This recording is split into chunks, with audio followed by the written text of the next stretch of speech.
Welcome sa another day, another gala. Pre-Valentine celebration namin ngayon. Kaya tara, samahan nyo kami kung saan kami dadalhin ng mga paa namin. Let's go!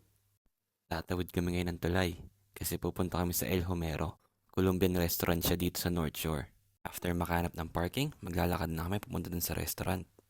Andito na kami. Ito yung El Homero. Charcoal grill siya kaya medyo matagal ang serving. Pero masarap. Sulit pati. Ayan si Amira, oh. Pangiti-ngiti lang yan, pero gutom na yan. Sapakin ka niyan. After 45 minutes ng pagtitipid sa starters, pati sa drinks, dumating na rin yung order namin. So yun ang mga in-order namin. Pulled pork, tomahawk, pati itong T-bone steak. After kumain, diretso kami sa park kasi merong park na malapit dito. Ayan na yung park, napakadaming tao, daming mga batang naglalaro. Si Primo excited na, oh. Tinitignan ko ano uunahin niya. At etong tren ang inuna niya. Ayan, nagpatulak pa sa akin, no? Paikot-ikot, tuwang-tuwa si Mokong. Samantalang ako, pinagpapawisan na dahil ang init. After ni Primo, pinatry naman namin kay Amira. Pero syempre, pag kay Amira, dahan-dahan lang.